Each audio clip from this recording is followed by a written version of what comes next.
نہ جانے کیوں مگر اس کی آنکھوں میں آنسو، میرے نام کا خوف، دہشت دیکھ کر مجھے بہت مزہ آتا ہے جب وہ ہر لمحہ سے سکتی ہے۔ اس نے مزہ لیتے کہا تھا، آپ اس ہاشم کے پاس جائیں گے یا نہیں؟ بیربل نے دو ٹوک لہجے میں پوچھا تھا۔ میں اس خبیث کے منہ کبھی نہیں لگوں گا جس نے میری زندگی تباہ۔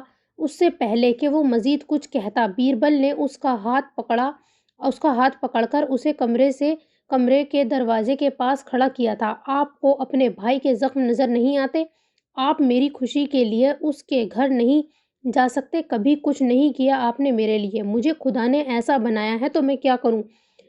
جائیں یہاں سے، چلے جائیں۔ غصے سے پھنکارتے اس نے اس کے منہ پر دروازہ بند کیا تھا۔ اس کے ہاتھ سے خون پھر سے نکلنے لگا تھا۔ مومن اس کی بات سن کر مردہ قدموں سے چلتا اپنے کمرے میں آیا تھا۔ کبھی کچھ نہیں کیا آپ نے میرے لیے، یہ الفاظ اس کا وہ بھائی اسے کہہ رہا تھا جس کے لیے اس نے اپنی مردانگی گنوا دی تھی، اس لیے کہ اس کا بھائی کبھی یہ نہ سمجھے کہ وہ اکیلا ہے۔ جب وہ لوگوں کے طعنے سنے کٹہرے میں کھڑا ہو کر، تو وہ بھی اس کے ساتھ اسی کٹہرے میں کھڑا ہو، وہ بھی وہی سب سنے اور پھر اپنے بھائی کی ہمت بنے۔ اس کو آج بھی وہ دن یاد ہے جب پہلی بار اسے پتہ چلا تھا کہ بیربل نامرد ہے۔ فیری نے جب اسے اس کے آنے والے بچے کی خبر سنائی تھی تو وہ خوش ہو گیا تھا۔ وہ جلد سے جلد گھر آ کر اپنے باپ سے بات کرنا چاہتا تھا تاکہ وہ جلد فیری کو اپنا بنا سکے اور کچھ ہی دنوں میں شادی ہو کر وہ اس گھر میں آ جائے اور پھر کبھی بھی کوئی اس کی اولاد کو ناجائز نہ بولے۔ اور ایسا ہی ہوا۔ اس نے گھر آ کر اپنے باپ کے کمرے میں دیکھا مکرم میک اپنے ایک نئے جادو کو کامیاب بنانے میں لگا ہوا تھا۔ جب مومن نے کمرے میں آتے اسے پکارا تھا، daddy I want to marry, اس نے میک کے سامنے بیٹھتے کہا تھا۔ کر دیں گے شادی، ابھی اتنی جلدی کیا ہے؟ ابھی تم لوگ پڑھ رہے ہو، پڑھائی تو مکمل کرو، میک نے لال کپڑے پر ہاتھ رکھتے کہا تھا اور پھر کپڑے کو دیکھتے منہ میں کچھ بڑبڑایا تھا۔ ڈیڈ آپ ایسا کریں، میری اور بیربل کی شادی کر دیں، پڑھائی تو شادی کے بعد بھی ہو سکتی ہے، اور ویسے بھی مجھے ایک لڑکی پسند ہے۔ اس نے اس لال کپڑے اور اپنے باپ کے حرکت کرتے ہاتھ کی طرف دیکھتے کہا تھا جہاں لال کپڑا اب کالا گلاب بن گیا تھا۔ بیربل کی شادی نہیں ہو سکتی، تم اپنی بات کرو، کون پسند ہے؟ میک نے کالے گلاب کو پھر سے لال کپڑے کی شکل دیتے کہا تھا، کیوں بیربل کی شادی کیوں نہیں ہو سکتی؟ ہم جڑواں ہیں تو شادی بھی ہماری اکٹھی ہوگی، بچے بھی ساتھ ساتھ پیدا ہوں گے۔ ہماری شادی اگلے مہینے ہوگی، بس میں نے کہہ دیا تو کہہ دیا، اور آپ فی الحال میری بات کا جواب دیں۔ اس نے باپ کے ہاتھ سے لال کپڑا پکڑ کر دور پھینکتے کہا تھا اور پھر اپنے باپ کی کرسی کا رخ اپنی طرف کرتے کہا تھا، بیربل کی شادی اس لیے نہیں ہو سکتی کہ وہ نامرد ہے، اور نامرد کے گھر بچے پیدا نہیں ہوتے۔ میک نے سادہ لہجے میں کہا تھا۔ نامرد؟ میں سمجھا نہیں۔ اس نے باپ کی طرف ناسمجھی سے دیکھتے ہوئے کہا تھا، نامرد مطلب تیسری جنس، آدھا مرد آدھی عورت۔ اس لیے اس کی آواز، وہ کہتے کہتے رکے تھے جب دونوں کے کانوں تک دروازے کے بیچوں بیچ کھڑے بیربل کی سسکی کی آواز پہنچی تھی۔ ان دونوں نے بیربل کو دیکھا تھا، وہ سب سن چکا تھا جب ہی وہیں سے روتے ہوئے واپس اپنے کمرے میں آیا تھا۔ بیربل! مومن اس کے پیچھے لپکا تھا۔ میک نے کاندھا اچکائے تھے جیسے کاندھوں سے بہت بڑا بوجھ دھکیلا ہو۔ آج نہیں تو کل اسے پتہ لگنا ہی تھا، اور یہ سب تو ہونا ہی تھا۔ میک نے کہتے دوبارہ لال کپڑے کو پکڑا تھا۔ وہ کمرے میں جا کر رونے لگا تھا۔ دروازہ بند کیے اس نے کمرے کی پر ہر چیز کو تہس نہس کیا تھا۔ میں نامرد ہوں، میں شادی نہیں ہو سکتی، میں تیسری جنس ہوں۔ لوگ مجھے ہیجڑا، چھکا، خواجہ سرا اور پتہ نہیں کیا کیا کہہ کر بلائیں گے۔ میں وہ تیسری جنس ہوں جو دنیا میں ہمیشہ اکیلی رہتی ہے۔ اس کے چلنے کی آواز، رونے کی آواز، اس کے چلانے کی آواز، رونے کی آواز دروازے کے اس پار بیٹھے بیربل نے واضح سنی تھی۔ اس کے ایک ایک لفظ کو اس نے دل میں اترتا ہوا محسوس کیا تھا۔ بیربل پلیز دروازہ کھولو، ایسا کچھ نہیں ہے۔ اس کا حل ہے، ہم کسی ڈاکٹر سے کنسلٹ کر لیتے ہیں۔ پلیز دروازہ کھولو، مومن نے دروازہ بجاتے کہا تھا۔ اس کا کوئی حل نہیں ہے، ہمیشہ گمنامی کی زندگی گزاروں گا اور آپ ہمیشہ خوشی سے بھرپور زندگی گزاریں گے۔ بیربل نے سسکیوں سے روتے ہوئے کہا تھا۔ ٹھیک ہے، اگر ایسی بات ہے تو میں شادی نہیں کروں گا، مومن نے ہتھیار پھینکتے ہوئے کہا تھا۔ اس سے کیا ہوگا؟ آپ نامرد کہلائے جائیں گے، بیربل نے دروازہ کھولتے ہوئے کہا تھا۔ پھر کیا چاہتے ہو تم؟ ہم کسی کو نہیں بتائیں گے، مومن نے اس کو مشورہ دیتے کہا تھا۔ ایسی بات چھپتی نہیں ہے، ہم جڑواں ہیں، مگر اللہ نے مجھ میں ہی یہ کمی کیوں رکھی؟ اگر میں مومن ہوتا اور آپ بیربل تو میں کبھی بھی آپ کو اس گمنامی میں اکیلے نہ چھوڑتا، بلکہ آپ کی خاطر اپنا مرد ہونا ہی ختم کر دیتا اور بالکل آپ جیسا ہو جاتا۔ مگر افسوس، آپ بیربل نہیں ہیں، اس نے افسوس سے سر ہلاتے کہا تھا اور دروازہ بند کر کے بیڈ پر اوندھے منہ جا کر لیٹ گیا تھا۔ مومن اس کی بات سن کر ہکا بکا رہ گیا تھا۔ اس دن بھی وہ اس کے لفظوں کی بازگشت سنتے اپنے کمرے میں آیا تھا۔ ساری رات وہ بیربل کے لفظوں کو سوچتا رہا اور پھر صبح ہونے تک اس نے فیصلہ کر لیا تھا کہ وہ اپنے بھائی کو اکیلا نہیں چھوڑے گا۔ ماں کے پیٹ سے لے کر اس دنیا میں آنے اور اس دنیا میں رہنے تک وہ ساتھ تھے، تو وہ آخری سانس تک اس کے ساتھ رہے گا۔ ویسے بھی ایک مرد کو اولاد کی چاہ ہوتی ہے، تو وہ تو اس کی فیری کے پیٹ میں پل رہی ہے نا۔ اس نے صبح ہوتے ہی ایک ڈاکٹر سے کنسلٹ کر کے ساری بات کی تھی اور پھر اپنی سوچ کو اگلے دن ہی جا کر عملی جامہ پہنایا تھا۔ اپنے بھائی کی خوشی کی خاطر اس نے اپنا آپریشن کروا کر خود کو نمد رہنے دیا تھا، نہ عورت۔ کچھ دن کے بعد وہ بیربل کے سامنے کھڑا تھا۔ اتنے دن اس نے بیربل سے بات نہیں کی تھی اور نہ ہی اس نے اس سے بات کرنے کی کوشش کی تھی۔ بیربل وہ اس کے کمرے میں کھڑا تھا۔ بیربل جو لیپ ٹاپ پر جھکا کچھ کر رہا تھا، اس کی آواز سن کر بے تاثر ہوا اپنے کام میں ہی مگن رہا۔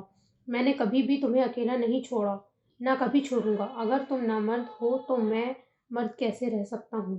میں نے آپریٹ کروا لیا ہے۔ اگر گمنامی کی زندگی تم گزارو گے تو تمہارے ہر قدم کے ساتھ قدم ملا کر مومن بھی چلے گا، مومن نے رندی ہوئی آواز میں کہا تھا اور اس کے سامنے اپنی رپورٹس رکھی تھی جو اس کے آپریشن کا ثبوت تھی۔ بیربل نے اس کی بات سنتے ان رپورٹ کو اٹھا کر دیکھا تھا اور پھر خوش ہوتے اس نے اٹھ کر اپنے بھائی کو گلے لگا لیا تھا۔ آج میں فخر سے کہہ سکتا ہوں کہ میرے بھائی نے مجھے کسی مقام پر اکیلا نہیں چھوڑا، بیربل نے مسکراتے ہوئے کہا تھا۔ آئی لو یو بھائی۔ وہ پھر سے اس کے گلے لگا تھا۔ مومن بھی اس کے گلے لگے خوش ہو گیا تھا۔ دونوں بھائی خوش تھے، ایک اس کی خوشی چھین کر اور دوسرا اس کو خوشی دے کر، مگر قسمت کا فیصلہ اس سے کہیں زیادہ تھا۔ اتنے دنوں اس کی فیری سے بات نہیں ہوئی تھی۔ وہ اپنے تئیں خوش تھا کہ اس کی ایک اولاد اس دنیا میں آ جائے گی اور وہ فیری کو کبھی نہیں بتائے گا کہ وہ اپنی مردانگی کھو چکا ہے۔ اگلے دن دونوں بھائی یونیورسٹی گئے تھے۔ مومن فیری سے ملنے کے لیے بے تاب تھا۔ کلاس میں پہنچتے ہی کلاس کی ایک لڑکی کشف نے بیربل کو ریڈ روز دیا تھا اور گھٹنوں کے بل بیٹھ کر اپنی پسندیدگی کا اظہار کیا تھا پوری کلاس کے سامنے۔ کشف، تم پاگل ہو، تم کیا اب خسرو سے محبت کرو گی؟ کشف کی دوست نے اس کی اس بے باکی پر اسے کہا تھا۔ میں نے کب کہا ہے ایسا کچھ کروں گی؟ میں تو بس اس بیربل کو اس کی اصلیت بتانا چاہتی ہوں، جس کی آواز نسوانی ہے مگر ہے جان لیوا۔ کشف نے ہنستے ہوئے بیربل کو آنکھ مارتے کہا تھا۔ ہاں یہ بھی ہے، چلو ہم بھی مزہ لے لیتے ہیں، ویسے بھی یہ تو ہمیں بھی نہیں پتا یہ شوہر بنے گا یا بیوی۔ کلاس میں سے کسی دوسرے لڑکے نے کہا تھا۔ مجھے تو لگتا ہے دونوں ہی چھکے ہیں، ایک اور لڑکی نے کہکا لگاتے ہوئے کہا تھا۔ شٹ اپ گائز، ایسا کچھ نہیں ہے، فیری نے سب کو ٹوکتے کہا تھا۔ وہ ٹھیک کہہ رہی ہے، اگر وہ دونوں ایسے ہیں تو اس میں ان کا کیا قصور ہے؟ یہ شفاعت تو رب کی طرف سے ہے، کوئی بھی ہیجڑا چھکا یا تیسری جنس ہونے سے پہلے انسان ہے، اور اگر یہ دونوں ہیجڑے چٹھا۔ بیربل نے ہاشم کے آگے کہنے سے پہلے ہی اس کے منہ پر تھپڑ مارا تھا اور وہ مومن کا ہاتھ تھامے وہاں سے باہر نکلا تھا۔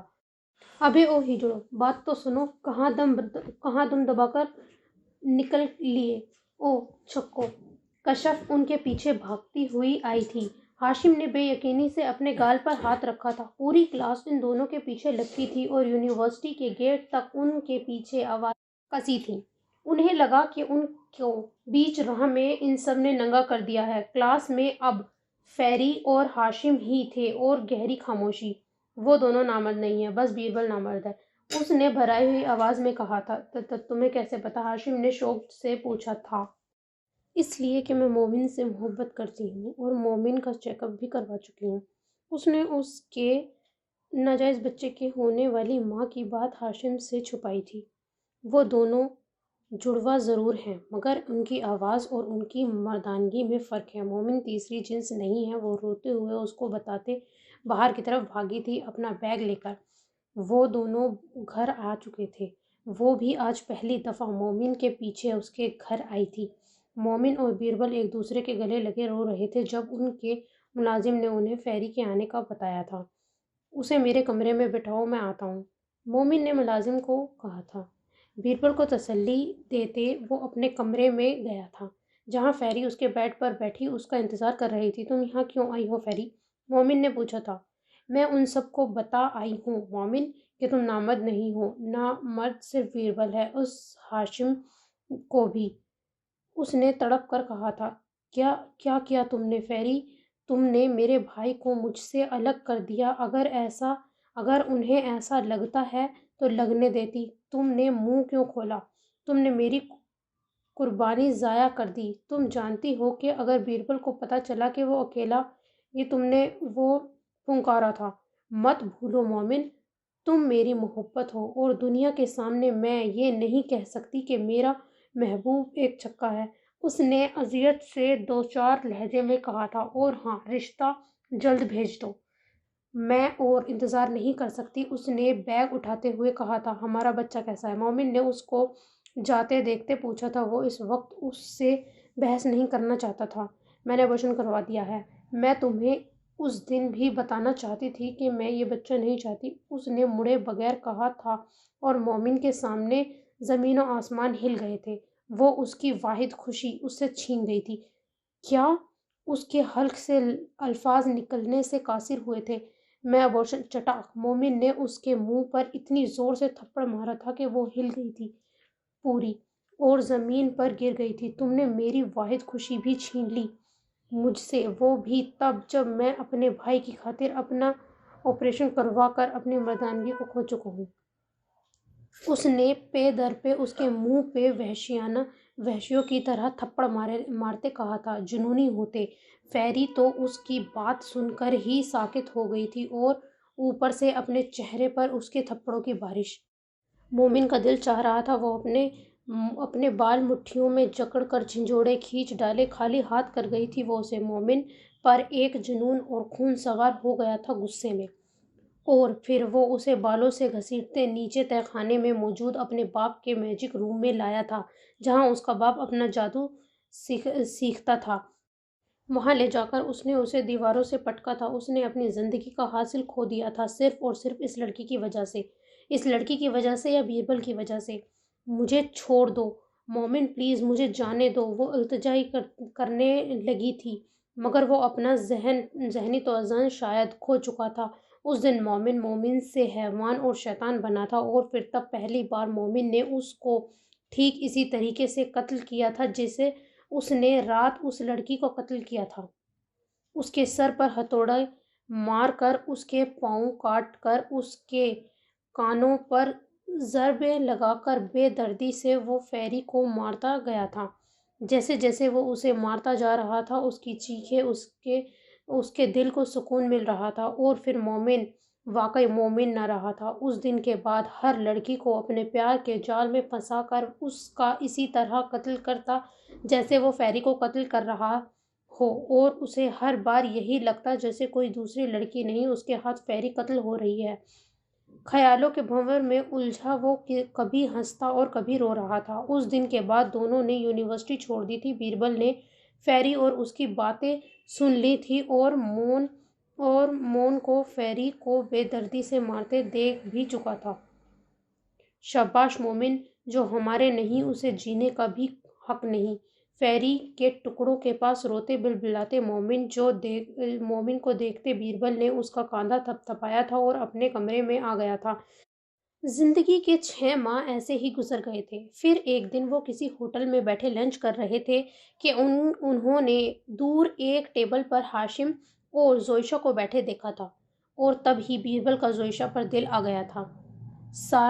ساری معلومات اکٹھی کر کے بیربل کو معلوم ہوا کہ وہ ہاشم کی بیوی نہیں بہن ہے، اور تب سے وہ مہینے میں کئی بار اسے ڈرانے دھمکانے اس کی سوتی کے وجود کو دیکھنے جاتا تھا۔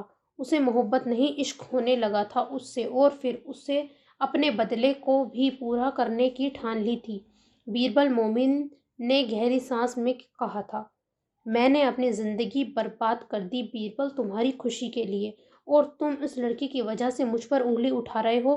دیکھنا تم پرسوں اس لڑکی کی لاش پر آنسو بہاؤ گے، اور میں چاہتا ہوں کہ تم کچھ دن آنسو بہا ہی لو، اور پھر اس کے بعد کبھی بھی اپنے بھائی پر انگلی نہ اٹھاؤ۔ میں آج ہی اسے لے آؤں گا اور اپنی فیری کی طرح کچل دوں گا اسے۔ اس نے اپنے آنسو صاف کیے تھے۔ سین چینج۔ مجھے مومن پر غصہ نہیں کرنا چاہیے تھا۔ ضروری نہیں ہے کہ ہر دفعہ میرا اس پر غصہ ہونا میرے حق میں بہتر ہو۔ مجھے جا کر اسے دیکھنا چاہیے۔ اگر اس نے غصے میں آ کر زوئشہ کو تکلیف پہنچا دی تو یا اسے نہیں۔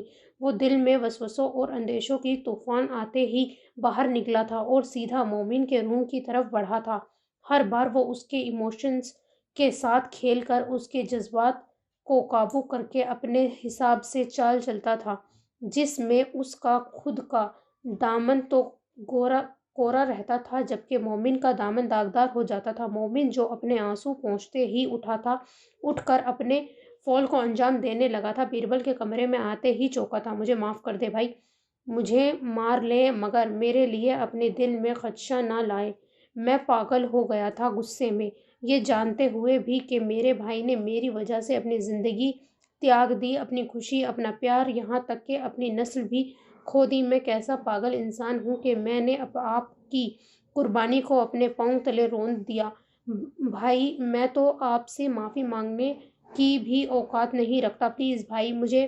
وہ ہچکیوں سے روتے ہوئے اس کے پاؤں میں گرنے لگا تھا۔ نہیں بیربل، مجھے بالکل نہیں اچھے لگتے تمہاری آنکھوں میں آنسو۔ تم میرے وجود کا حصہ ہو، پلیز یہ سب مت کرو۔ میں تمہارے ساتھ کبھی بھی ناراض نہیں ہو سکتا۔ مومن نے اس کو کاندھے سے پکڑ کر اٹھاتے ہوئے کہا تھا، بھائی کیا آپ میرے لیے میری خوشی ایک آخری خواہش، آپ زوئشی کو میرے نہیں بنا سکتے؟ میری اذیت ختم کر دیں۔ میرا وجود بے تاب ہے اس کے نازک کانپتے وجود کو دسترس میں لینے کے لیے۔ بیربل نے ہاتھ جوڑتے ہوئے کہا تھا، چہرے پر کرب اور اذیت سجاتے یہ دکھاتے ہوئے کہ وہ کتنی تکلیف میں ہے۔ میں جاؤں گا بیربل، اس کے پاس اپنے بھائی کی خوشیوں کی بھیک مانگنے میں ضرور جاؤں گا۔ کیا ہوا؟ میں اپنے لیے خوشیاں نہیں خرید سکا مگر اس معاشرے سے تمہارے حق کی ہر خوشی چھین لوں گا۔ مومن نے اس کو سینے سے لگاتے اس کے آنسو صاف کرتے ٹھوس لہجے میں کہا تھا۔ تھوڑی دیر پہلے جو وہ سوچ رہا تھا اسے اس سوچ پر خود پر غصہ آیا تھا۔ یہ سوچ کر خوشی ہوئی تھی کہ اس کے بھائی نے غصے میں اسے باور کروایا تھا جبکہ وہ تو کبھی بھی اس کی قربانی بھولا ہی نہیں۔ وہ تو آج بھی اپنے بھائی کی قربانی کو سینے سے لگائے ہوئے ہے، اور بیربل کا مومن کے کمرے میں آ کر اس سے معافی مانگنا اس کے حق میں یہ ثابت کر گیا تھا کہ اس کا بھائی اس کی ہر قربانی کی قدر کرتا ہے۔ سچ بھائی آپ جائیں گے؟ بیربل خوشی سے چہکا تھا۔ بالکل جاؤں گا، کل میں اور پاپا تمہارے لیے ہاشم کے پاس جائیں گے۔ اب جلدی سے آنسو صاف کرو اور فریش ہو جاؤ، بہت سٹریس لے لیا تم نے۔ مومن نے اسے الگ کرتے ہوئے کہا تھا، اور وہ اپنی چال پر کامیاب ہوتا مسکراتا مومن سے الگ ہوا تھا، اپنے کمرے میں چلا گیا تھا۔ سین چینج۔ اس کا مطلب وہ ہاشم کی بہن ہے، اور جو اس دن پرپل آنچل والی لڑکی میں نے دیکھی تھی وہ زوئشہ ہی تھی۔ وہ ہاسپٹل سے یونہی جانے کی بجائے سیدھا گھر آیا تھا اور زوئشی کے پزل باکس کو اور اپنے پزل باکس کو سامنے رکھ دیکھ رہا تھا۔ دونوں پزل باکس پر ایک ہی کمپنی کا ٹیگ لگا تھا، ایک پر سینٹر والے باکس کے نیچے ارسم اور دوسرے پر زوئشی لکھا تھا۔ جاہل، چیزوں کو استعمال کرنے کے بھی مینرز نہیں ہیں، اس نے زوئشہ کے پزل باکس پر اسکریچز دیکھتے کہا تھا، اگر ہاشم ولید خان کا بیٹا ہے تو میں کیوں نہیں پہچان سکا اس کو؟ اس کا باپ تو ڈاکٹر اور میرے بابا سائنٹسٹ، پھر بابا کو مارنے والا کوئی ان کا حریف یا مد مقابل سائنٹسٹ ہی ہو سکتا تھا، پھر یہ ڈاکٹر کیوں؟ اور میں کب سے ولید خان نامی سائنٹسٹ کو ڈھونڈ رہا تھا، جبکہ اس نے اپنے ذہن پر زور ڈالا تھا آنکھیں بند کر کے۔ میں کہتا ہوں وہ محلول کہاں چھپایا ہے بتا دو مجھے، ورنہ میں جان سے مار دوں گا۔ اسے وہ سین یاد آیا تھا جب وہ آدمی اس کے باپ پر گن تانے کھڑا تھا اور اس سے کسی محلول کے بارے میں پوچھ رہا تھا۔ اس کا مطلب بابا نے کسی نیو میڈیسن کی ایجاد کو انٹروڈیوس کروانے کے لیے کوئی محلول بنایا تھا اور وہ ڈاکٹر اسے اپنے نام کروانا چاہ رہا تھا، اور اس لیے اس نے میرے بابا اور ماما کو مار دیا۔ اس نے غصے سے سوچتے ہوئے اپنے ہاتھ کا پنچ دوسرے ہاتھ پر مارا تھا۔ نہیں ہاشم ولید خان، اتنی آسانی سے تم میرے ساتھ ہاتھ ملا نہیں سکتے، میرے تو بڑے حساب نکلتے ہیں تمہاری طرف۔ ارسم سلطان چودھری کو جان ہی کب پائے ہو تم؟ تمہاری جان کو مٹھی میں قید کر کے تمہیں ایسا تل ملاؤں گا کہ تم ہر سانس کے ساتھ رفتہ رفتہ سلگو گے۔ اس نے الماری سے شرٹ نکالتے ہوئے کہا تھا اور واش روم میں گیا تھا۔ اپنی شرٹ اتار کر اپنے سکس پیک، چوڑی باڈی اور چوڑے سینے کے ساتھ اپنی مٹھیوں کو بھینچے وہ شاور کے نیچے کھڑا سلگنے لگا تھا۔ اپنے باپ کا اپنی آنکھوں کے سامنے مرنا، فاحہ کا ہر رات رو کر سونا، باپ کو یاد کرنا، ماں کو یاد کرنا۔ اسے یاد ہے پورے 2 سال فاحہ ٹائیفائڈ جیسی بیماری سے لڑتی رہی تھی۔ نہ وہ اس کی پھپھو سے سنبھلتی تھی اور نہ ہی اس سے۔ راتوں کو اٹھ کر فاحہ کا اپنی ماں کے لیے چلانا، خود وہ آج تک راتوں کو نیند سے جاگ جاتا تھا۔ ہر رات خواب میں وہ اپنے باپ کو مرتا دیکھ کتنی بار مرتا تھا۔ شاور کے نیچے کھلی آنکھوں سے وہ کھڑا ایک ایک لمحہ یاد کرتے اپنی سرخ آنکھوں سے اپنے نمکین پانی کو چھپا رہا تھا۔ میری بہن اور میرے بچپن کی ایک ایک تکلیف کا حساب دو گے تم، تمہارے باپ، تمہاری ماں اور تمہاری بہن۔ اس نے اپنے ماتھے پر آئے بالوں کو پیچھے کرتے کہا تھا، ہاشم ولید خان، تمہاری جان تمہاری بہن میں ہے نا، اور تم اس سے بے حد محبت کرتے ہو، تو یہ وعدہ ہے ارسم سلطان چودھری کا کہ وہ تمہاری اپنی بہن سے محبت کی بنیادیں ہلا کر تمہیں اتنا کھوکھلا کر دے گا کہ تم بے تاب ہو جاؤ گے مرنے کے لیے، مگر تمہاری موت کو بھی تمہیں چھونے کی اجازت نہیں دوں گا میں۔ خود کے جسم کو ٹاول سے صاف کرتے وہ باہر آیا تھا اور پھر شرٹ پہننے لگا تھا۔ بالوں کو مہارت سے سیٹ کرتے وہ دوبارہ گاڑی کی کیز اور زوئشہ کا پزل باکس لے کر باہر نکلا تھا۔ سین چینج۔ کیا ہوا؟ تم تو اسائنمنٹ جمع کروانے گئی تھی، رو کیوں رہی ہو فاحہ؟ ڈونا جو اسے ڈھونڈتے وہاں تک پہنچا تھا اپنی اسائنمنٹ جمع کروانے کے لیے، اس بار اسائنمنٹ اس کی بھی لیٹ ہو گئی تھی۔ سر سرمد کو فون کر کے اس نے اسائنمنٹ جمع کرنے کی ریکویسٹ کی تھی اور سر سرمد سے ڈانٹ بھی کھائی تھی، مگر پھر انہوں نے اجازت دے دی تھی۔ وہ اپنی اسائنمنٹ جمع کروانے آیا تھا اور دیوار کے ساتھ چپکے کھڑے یوں روتا ہوا دیکھ کر اس کو پریشانی ہوئی تھی۔ سب ضائع کر دیا اس نے۔ ڈونا، میری محنت، اگر یہ لاسٹ اسائنمنٹ سبمٹ نہ ہوئی تو میرا کریئر، اس کا کیا ہوگا؟ پھپھو، ایہاب اور ارسم ایشو سب میرے کریئر پر سٹاپ لگا دیں گے۔ میں نے 10 راتیں جاگ کر یہ سب بنایا اور اس نے 10 سیکنڈ میں بھی نہیں لگائے۔ ڈونا، میں کیا کروں؟ میرا رزلٹ خراب ہو جائے گا، اتنی جلدی میں کیسے؟ وہ اب ہاتھوں میں منہ چھپائے بچوں کی طرح رونے لگی تھی۔ کس نے کیا یہ سب؟ ڈونا کے دل کو کچھ ہوا تھا۔ اس کے آنسوں سے کبھی وہ اسے اتنی بری طرح روتے ہوئے نہیں دیکھا تھا، سوائے اس وقت کے جب وہ اپنے ماں باپ کو یاد کرتی تھی۔ اسی سست کچھوے نے۔ وہ چاہتا ہی نہیں ہے کہ میں اس کے راستے سے ہٹ جاؤں۔ ڈونا، مجھے یہ کیس سولو کرنا ہے ہر حال میں، مجھے پیچھے نہیں ہٹنا۔ اس نے ارد گرد بکھرے اسائنمنٹ کے ٹکڑوں کو دیکھتے ہوئے کہا تھا، تم یہ کیس سولو کرو گی فاحہ، اور میں دوبارہ اپنی بیسٹی کی آنکھ میں آنسو نہ دیکھوں۔ ویسے مجھے لگا تھا شاید تم نے اسائنمنٹ نہ بنائی ہو، اسی لیے میں نے 2 اسائنمنٹ بنائی تھی۔ یہ دیکھو تمہاری پرابلم کا سولوشن، اب جاؤ اور جا کر دے کر آؤ۔ ڈونا نے مسکراتے ہوئے کہا تھا۔ Oh really Donna, thank you so much, Fiha نے اسائنمنٹ دیکھتے ہوئے اچھلتے ہوئے کہا تھا۔ میں ابھی پروفیسر زاہدہ کو دے کر آتی ہوں، تم پارکنگ چلو، پھر ہم کیس کے باقی پوائنٹ ڈسکس کریں گے اپنے آفس میں۔ کہتے وہ خوشی سے اس کے ہاتھ سے پیپرز لے کر چلی گئی تھی۔ میں تمہیں ہمیشہ ایسے ہی دیکھنا چاہتا ہوں، فہا اپنے ساتھ بہت خوش، ڈونا نے متبسم انداز میں کہا تھا۔ یہ کیا تھا، تم نے اپنی اسائنمنٹ اسے دے دی، خود کیا کرو گے؟ سر سرمد جو اپنے آفس سے نکل رہے تھے دونوں کی باتیں سن کر وہاں رک گئے تھے۔ پتہ نہیں سر، مگر میں اس کی آنکھوں میں آنسو نہیں دیکھ سکتا اور نہ ہی اسے تکلیف میں، ڈونا نے سرمد کی طرف دیکھے بغیر کہا تھا اور واپسی کے لیے مڑا تھا۔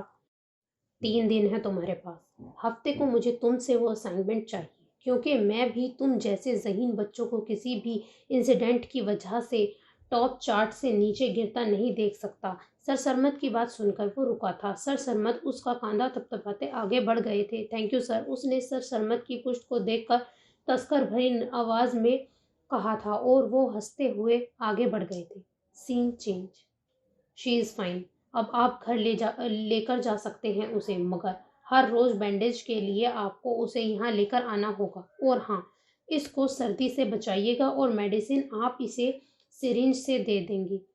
باقی یہ پرسکرپشن ہے، میں نے نیند کا انجیکشن دے دیا ہے، یہ جتنا سوئے گی اتنا بہتر ہے، کیونکہ جاگے گی تو اچھل کود کرے گی، کیونکہ جانور ہے تو ٹک کر بیٹھے گی نہیں۔ بس خیال رکھیے یہ اپنے پاؤں سے، ہاتھ سے، ناخن سے پٹی نہ کھول لے گی۔ ڈاکٹر نے پیشہ ورانہ انداز میں سمجھاتے ہوئے کہا تھا۔ جی تھینک یو، ہم پورا خیال رکھیں گے، ہاشم نے مسکراتے ہوئے کہا تھا۔ Okay, best of luck, doctor نے پرسکرپشن سلپ اس کے ہاتھ میں تھماتے ہوئے کہا تھا اور وہاں سے چلا گیا تھا۔ وہ بھی زوئیشا اور بونیا کو لے کر گھر کے لیے روانہ ہو گیا تھا۔ سین چینج۔ تم میں ذرا شرم نہیں ہے کیا؟ کیا چاہتی ہو؟ آزاد کر کیوں نہیں دیتی اسے اپنے ساتھ جوڑے رشتے سے؟ وہ یونی سے آ کر لیٹ گئی تھی اور ابھی سو کر اٹھی تھی، جمبائی لیتی فریش ہونے کے لیے بیڈ سے اتری ہی تھی کہ میسج ٹون پر اس نے موبائل اٹھایا تھا اور میسج پڑھا تھا۔ تم مجھے مت بتاؤ مجھے کیا کرنا ہے کیا نہیں، میں نے تمہیں باندھا نہیں ہے، تم جب چاہو اور ہم سے نکاح کر لو۔ اس نے بڑے دل سے زہر مار کر وہ میسج ٹائپ کیا تھا اور سینڈ کا بٹن دبایا تھا۔ ہاں ہاں ہاں، dear ex, love of my life, تمہاری اوقات میرے نزدیک ویسے بھی کچھ نہیں، مگر میں دنیا کو یہ بتا کر اس کی زندگی میں شامل ہونا چاہتی ہوں کہ تم اس کی زندگی سے باہر نکل چکی ہو۔ اگلا میسج اسے موصول ہوا تھا۔ اس نے میسج پڑھ کر ایک بار پھر اپنے مچلتے دل کو قابو کرتے لبالب بھری آنکھوں کو چھلکنے سے باز رکھا تھا۔ آنکھیں بند کیے اس نے ان لمحوں کو محسوس کیا تھا جب وہ اپنے ہاتھوں کی انگلیاں اس کی کمر میں دھسائے سرخ آنکھوں سے اس کو بہکا رہا تھا، اپنی جھلستی سانس اس کو دان کر رہا تھا۔ وہ لمحہ یاد کر کے اس کی ریڑھ کی ہڈی میں بیٹھے بیٹھے پھر سے سنسناہٹ ہوئی تھی۔ اس کے خیال ہی اسے بہکا دیتے تھے، کجا کہ اس کی نزدیکی اسے مارنے کے مترادف ہوتی تھی، اپنی دوری، اس کی محبت، شدت، اس کے لمس، اس کی جھلستی سانسوں کی بے قراری، کس سے وہ پیچھا چھڑاتی، کیا نام دیتی اس محبت کو جو کسی سیاہ سائے کی طرح اس پر سایہ فگن تھی اور کسی کالے ناگ کی طرح اسے رفتہ رفتہ ڈس رہی تھی۔ اپنی آنکھوں سے نمی صاف کرتے اس نے لمبا سانس کھینچا تھا، مگر پھر واٹس ایپ میسج ٹون نے اس کی توجہ کو اپنی طرف کھینچا تھا۔ ایک اور اس کی موت کا پروانہ آیا تھا۔ وہ تلخی سے ہنسی تھی، ارحام کی گود میں سر رکھے وہ لیٹی تھی اور وہ اس کی زلفوں میں ہاتھ پھنسائے بیٹھا تھا۔ انجوائنگ ان بار، تصویر کے نیچے لکھا دیکھ کر اس نے بے دردی سے موبائل بیڈ پر پھینکا تھا اور تکیے میں منہ دیے رونے لگی تھی۔ مجھے دنیا ارحام طارق کی بیوی کے نام سے جانتی ہے نا، اور اس بار میں ارحام طارق کو سب جانتے ہیں۔ تم میری محبت کی دھجیاں اڑا سکتے ہو اس بار، میں تمہاری عزت کی دھجیاں کیوں نہیں اڑا سکتی اس بار میں، اس نے روتے روتے ٹھوس لہجے میں کہا تھا۔ اور پھر کپڑے چینج کرنے چلی گئی تھی کچھ سوچتے ہوئے۔ سین چینج۔ مہندی سجے گی تیرے ہاتھ، ڈھولک بجے گی ساری رات، جا کے تو ساجن کے ساتھ، بھول نہ جانا یہ دن رات، تجھ کو دیس پیا کا بھائے، تیرے پیا تیرے گن گائے۔ گانا پورے زور و شور سے بج رہا تھا۔ مہندی کی رسم پوری ہوئی تھی اور وہ اپنے کمرے میں آئی تھی۔ دفتہ اس کے موبائل پر زوئیشا کی کال آئی تھی۔ Hello Muntaha, I am sorry یار۔ وہ واٹ سوری زوئیشی، کل میں چلی جاؤں گی، پھر پتہ بھی ہے کبھی ہم مل پائیں گے، کتنا مس کیا ہے میں نے تمہیں۔ وہ بھڑک ہی اٹھی تھی مگر جواباً اسے زوئیشی کی سوسو سننے کو ملی تھی۔ کیا ہوا؟ تم رو کیوں رہی ہو؟ جبکہ رونا تو مجھے چاہیے، میں جا رہی ہوں کل، تم نہیں۔ اس نے پھر سے غصے سے کہا تھا۔ بونیا بہت بیمار ہے، اسے کسی نے بری طرح زخمی کر دیا، میں پورا دن ہاسپٹل میں تھی، پلیز منتہا دعا کرو اسے کچھ نہ ہو، اس نے ہچکیوں سے روتے ہوئے کہا تھا۔ کیا ہوا بونیا کو؟ کیسے زخمی ہوئی؟ میں ویڈیو کال کرتی ہوں، دکھاؤ مجھے کیا ہوا ہے اسے۔ منتہا پریشان ہو گئی تھی بونیا کا سن کر۔ جب ہی پورا اسے پہلے ویڈیو کال کی اور بونیا کی تصویر موبائل اسکرین پر ابھری، جس کا آدھے سے زیادہ وجود پٹیوں میں جکڑا ہوا تھا اور چہرے پر نکاہٹ تھی۔ اوہ مائی گاڈ زوئیشی، اتنی بری طرح یہ انجرڈ کیسے ہوئی؟ تم کہاں تھی؟ اس نے پریشان زدہ لہجے میں کہا تھا۔ اس نے مارا ہے، تم صبح اس کی حالت دیکھتی تو تم خوف سے مر جاتی۔ وہ تو اس لڑکے نے ہماری ہیلپ کی، ورنہ وہ سبز آنکھوں والی بلا اسے مار دیتی۔ اس نے اپنے آنسو صاف کرتے ہوئے کہا تھا۔ تم تو کہتی ہو کہ وہ سبز آنکھوں والی بلا تمہارے وہم ہوتا ہے، کیا تمہارا وہم نے اسے مارا، یا پھر جیسے تم اپنے وہم میں کھو کر اپنی گردن پر بھی لکھتی ہو اور بعد میں کہتی ہو مجھے پتہ نہیں چلا، ایسے ہی تم نے بونیا کو بھی کہیں خود سے؟ منتہا نے تذبذب کو شکار ہوتے کہا تھا۔ کبھی کبھی اسے واقعی زوئیشی کی باتیں سمجھ نہیں آتی تھی، کبھی وہ کہتی تھی کہ یہ سب میرا وہم ہے اور کبھی کہتی تھی حقیقت۔ اس نے اس سب مسئلے کو کئی بار ہاشم سے ڈسکس کرنے کی کوشش کی مگر ہر بار زوئیشی اسے اپنی قسم دے کر چپ کروا دیتی تھی۔ نہیں، مجھے لگا کہ وہ سبز آنکھوں والی بلا نے کیا، مگر حقیقت یہ ہے کہ میں یونی اسے ساتھ لے گئی تھی تو یہ کسی گاڑی کے نیچے کچلی گئی، میں بس اسے پکڑتی رہ گئی اور حادثہ ہو گیا۔ اس نے اپنے لہجے کی لڑکھڑاہٹ پر قابو پاتے ہوئے کہا تھا۔ تم یونی گئی تھی؟ واو، اٹس اے گڈ نیوز، چلو اس سے شاید تمہاری زندگی میں چینج آئے۔ اس نے اپنا بھاری دوپٹہ خود سے الگ کرتے بیڈ پر رکھتے ہوئے کہا تھا۔ ہاشی زبردستی لے کر گئے تھے مگر یہ میرا فرسٹ اور لاسٹ ڈے تھا، آج کے بعد میں یونی نہیں جاؤں گی، اس نے ٹھوس لہجے میں کہا تھا۔ بری بات زوئیشی، اب تم انہیں گفٹ دے کر ان سے گفٹ واپس لو گی، منتہا نے اسے سمجھاتے ہوئے کہا تھا۔ تمہیں نہیں پتا، وہاں سب بہت عجیب ہیں، اسپیشلی وہ گروپ، تمہیں پتا ہے وہ سب میرے پاس، اور پھر ہاشی کے آتے ہی وہ سب چلا گیا۔ اس نے پوری بات منتہا کو بتاتے کہا تھا۔ ہاں ہاں ہاں، ریئلی؟ جاتے ہی تمہیں انہوں نے رلا دیا؟ تو تمہیں پزل باکس ساتھ لے جانے کی کیا ضرورت تھی؟ اور وہ تمہارے پزل باکس کی وجہ سے تمہیں کیوں ہرٹ کر رہا تھا؟ اس نے حیران کن لہجے میں کہا تھا۔ پتہ نہیں، مگر میرا پزل باکس اس کی گاڑی میں ہی رہ گیا ہے، اور وہ شاید ہاشی کا دوست ہے تو میں منگوا لوں گی اس سے۔ اس نے پزل باکس کے دور ہونے پر اداس ہوتے ہوئے کہا تھا۔ تم اس پر غصہ کیوں ہو، جب کہ اس نے تمہاری ہیلپ کی اور تمہیں اور بونیا کو بچایا اس سبز آنکھوں والی تمہاری وہم کی بلا سے، اور پھر تم خود ہی تو بتا رہی ہو اس نے تمہارے آنسو بھی صاف کیے، پیار سے رومانٹک ہو کر۔ آخر میں منتہا نے اسے چھیڑتے ہوئے مسکراتے ہوئے کہا تھا۔ مینڈکی چپ کر جاؤ، ایسا نہیں ہے، اگر وہ روتا تو میں بھی اسے چپ کرواتی جیسے تمہیں کرواتی ہوں، بونیا کو بھی، اس نے اس کو چھیڑنے پر غصہ ہوتے ہوئے کہا تھا۔ اوہ، تو وہ ایک ہی ملاقات میں تمہارے لیے اتنا اہم ہو گیا ہے کہ تم نے میرے اور بونیا کے مقابل میں اسے کھڑا کر دیا ہے، ویری بیڈ۔ ویسے وہ دیکھنے میں کیسا تھا؟ منتہا نے پھر سے اسے چھیڑتے ہوئے کہا تھا۔ منتہا، اب اگر تم چپ نہ ہوئی تو میں رو دوں گی، وہ بھی ظالم ہے، بالکل میرے وہم والی بلا کی طرح، مجھے اسے یاد نہیں کرنا، اس نے بھرائی ہوئی آنکھوں سے کہا تھا۔ اچھا، لیو اٹ۔ تمہیں خوف نہیں آیا اس کے پاس رہنے سے؟ تم تو اجنبیوں سے خوف کھاتی ہو نا؟ منتہا نے اسے بات کو چھوڑتے اگلا سوال کیا تھا۔ شروع میں آیا تھا جب اس نے میری نیک کو بری طرح سے پکڑا تھا منتہا۔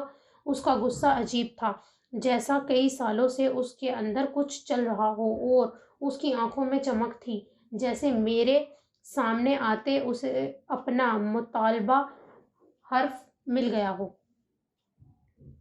اس کی پرسنالٹی بڑی روب دار اور ایٹیٹیوڈ والی تھی، جیسے وہ کسی کو اپنے آگے کچھ سمجھتا نہ ہو، اور اس کی اس روڈ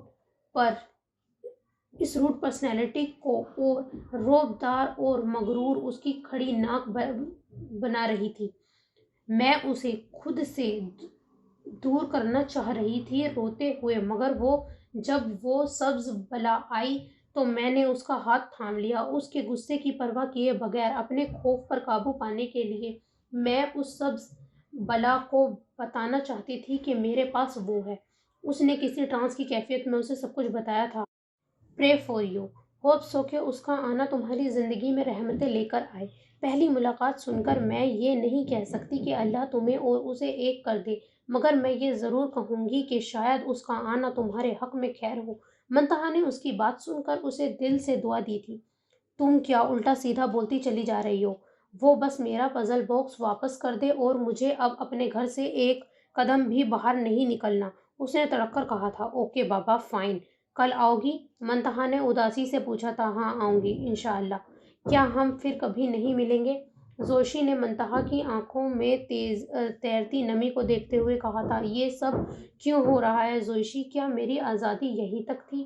میں اس پنجرے میں قید ہونے جا رہی ہوں جہاں میری سانسوں پر بھی میری اپنی حکمرانی نہیں ہوگی، اس نے آنسو صاف کرتے ہوئے کہا تھا۔ ابھی بھی وقت ہے منتہا، میری طرف آ جاؤ۔ میں اور ہاشی انکل کو نہیں زوشی، کل ایک شریف باپ کے گھر اس کی سالوں کی بنی عزت کی بارات آنی ہے، اور لاسٹ مومنٹ میں یہ سب کبھی بھی نہیں۔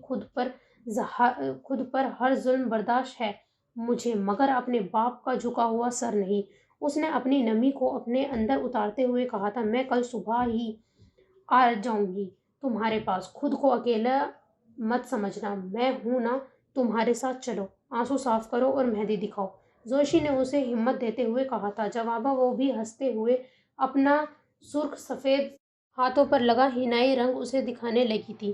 بہت خوبصورت لگی ہے، اللہ بہت اچھا نصیب کرے، آمین۔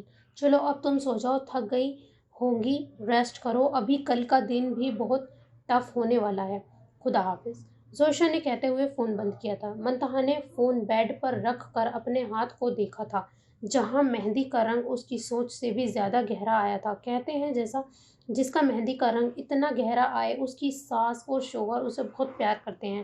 مہندی کی رسم کے دوران جب وہ بیٹھی تھی تو اس کے کانوں میں کسی عورت کی آواز گونجی تھی۔ اب بھی اس عورت کے الفاظ اس کے کانوں میں بازگشت کر رہے تھے۔ کیا مجھے بھی میری ساس اور شوہر اتنا پیار کریں گے؟ اس نے دل میں سوچا تھا، اور اپنی مہندی میں چھپے ہاتھوں کی لکیروں میں ایک بار پھر سے اسے ایہاب کا جھلملاتا ہنستا چہرہ نظر آیا تھا۔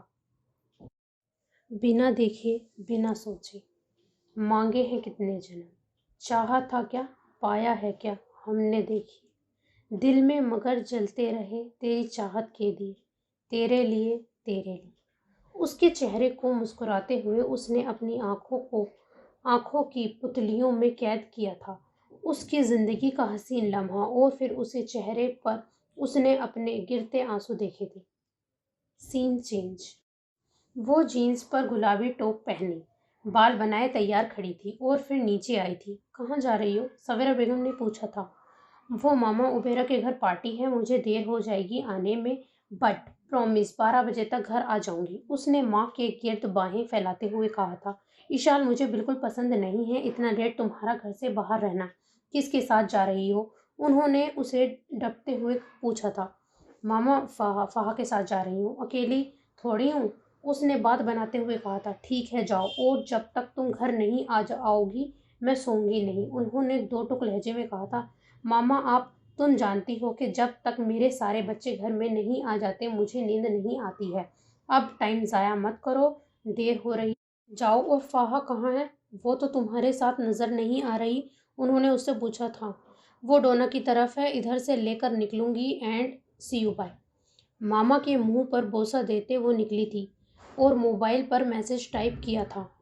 عبیرہ کے گھر پارٹی کا بہانہ لگایا ہے ماما کے سامنے، اور یہ بھی کہا ہے کہ تمہیں ساتھ لے کر جا رہی ہوں اور ہم 12 بجے تک واپس آئیں گے۔ اب 12 بجے سے پہلے میرے بغیر گھر نہ جانا اور مجھے کال بھی نہ کرنا، سیل آف کر رہی ہوں، ضروری کام ہے۔ سینڈ کا بٹن دباتے اس نے گاڑی سٹارٹ کی تھی اور پھر موبائل سوئچ آف کر کے بیگ میں رکھا تھا اور گاڑی بار کی طرف دوڑا دی تھی۔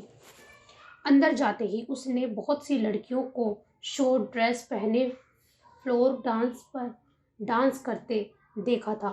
بہت سے لڑکے لڑکیاں باہوں میں باہیں ڈالے جھوم رہے تھے۔ ایک ایلیٹ کلاس سے تعلق رکھنے کے باوجود بھی وہ کبھی بھی ایسے بارز میں نہیں آئی تھی۔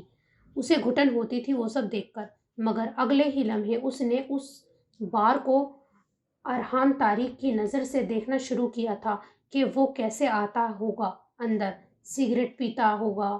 پھر وہ محلول اس نے کراہت سے سامنے بنے کاؤنٹر کو دیکھا تھا، پھر ایک سائیڈ پر کونے میں بیٹھ گئی تھی۔ وہ بس اپنی موجودگی وہاں پر ارحام طارق کو ظاہر کروا کر اس کی عزت کے پرخچے اڑا دینا چاہتی تھی۔ سین چینج۔ بولو کاشف، رکھ آئے ہو وہ پیکٹ وہاں؟ ہاشم نے کاشف اپنے حوالدار سے پوچھا تھا۔ جی سر، اور یہ رہا اصل پیکٹ، کاشف نے اس کے سامنے پیکٹ رکھتے ہوئے کہا تھا۔ تم نے اسے اس پیکٹ کو کھولا تو نہیں؟ ہاشم نے تسلی کے لہجے میں پوچھا تھا۔ نہیں سر، آپ کے آرڈر تھے کہ کھول کر نہیں دیکھنا، تو میں کیسے دیکھتا، کاشف نے کہا تھا۔ بہت خوب، ٹھیک ہے، تم جا سکتے ہو، ہاشم نے اسے جانے کا کہا تھا۔ بیمار مرغی ایف ایس سی کیا بری پھنسی ہے، اسائنمنٹ کے صدمے سے نکلے گی تو نیا صدمہ ملے گا اسے، اس نے ہنستے ہوئے کہا تھا۔ سین چینج۔ میں مس اشال رندھاوا بار میں آئی ہیں، لڑکی نے سامنے بیٹھی اشال کی طرف دیکھتے فون پر دوسری طرف موجود وجود کو اطلاع دی تھی۔ ریئلی؟ کب؟ کیسے آئی؟ I mean how is this possible? Yahoo, finally میں جو چاہتی تھی وہ ہو گیا۔ ایسا کرو، اب جو میں کہتی ہوں ویسا ویسا کرو۔ اس نے اپنا پورا پلان اسے بتاتے فون بند کیا تھا۔ Yahoo, finally! وہ بھرپور خوشی سے کھول جھومنے لگی تھی۔ کیا ہوا؟ کیسی بات کی خوشی منائی جا رہی ہے؟ زینب نے کمرے میں آتے ہی ہمنا سے کہا تھا۔ یار زینی، میں بہت بہت خوش ہوں، فائنلی اب ارحام میرا ہو جائے گا، صرف اور صرف میرا، میری محبت رنگ لے گی اسے، اب تم دیکھنا، مجھے میرا ارحام مل جائے گا۔ اس نے زینب کو باہوں سے پکڑتے جھومتے ہوئے کہا تھا۔ کیا ہوا؟ پوری بات تو بتاؤ، گھماؤ مت، مجھے چکر آئیں گے۔ یار، زینب نے اسے روکتے ہوئے کہا تھا۔ میرا بس چلے تو میں پوری دنیا کو گھما دوں یار۔ اچھا سنو، پوری بات سنو، اشال باہر گئی ہے اور میں نے اس لڑکی کو، اس نے پوری بات زینب کو بتائی تھی خوش ہو کر۔ تمہیں لگتا ہے ایسا کرنا ٹھیک رہے گا؟ مطلب اس سے وہ مزید قریب نہ ہو جائیں گے؟ زینب نے اسے کہا تھا۔ بالکل نہیں، بھلا بازار میں لوٹی عزت کو کون دوبارہ سے اپنی عزت بنائے؟ میں نے اس لڑکی سے کہا تھا کہ وہ کسی طرح 3-4 اوباش لڑکوں کو بھی اس کے پیچھے لگا دے اور پھر اس کی عزت سب لٹ جائے، اور پھر پتہ کیا ہوگا؟ ارحام اپنے غم میں اکیلا ہو جائے گا، غصہ ہو جائے گا، اشال کے دکھ میں تنہا ہوگا، پھر اسے وقت میں اس کے قریب جاؤں گی، اسے سہارا دینے، اور پھر وہ ہمیشہ ہمیشہ کے لیے میرے قریب ہو جائے گا، کیونکہ ارحام کی زندگی میں صرف اور صرف ہمنا آ سکتی ہے اور کوئی لڑکی نہیں، اس نے ٹھوس لہجے میں کہا تھا۔ ہو تو تم مجھ سے چھوٹی مگر دماغ سے مجھ سے بہت بڑی، پلیز ہمنا، میرے اور ارسم کے درمیان بھی میرا معاملہ فکس ہونے دو، آئی پرومس، میں ارسم کو تمہارے بنا کر رہوں گی، ہمنا نے اسے تسلی دیتے ہوئے کہا تھا۔ چلو ابھی تھوڑی دیر تک ہم اشال کا لائیو جنازہ دیکھیں گے۔ اوپس، اس کی لٹی عزت کا جنازہ، اس نے ہونٹوں کو گول کرتے ہوئے کہا تھا، اور پھر وہ دونوں قہقہا لگا کر مسکرانے لگی تھی۔ So this is the end of episode number 6۔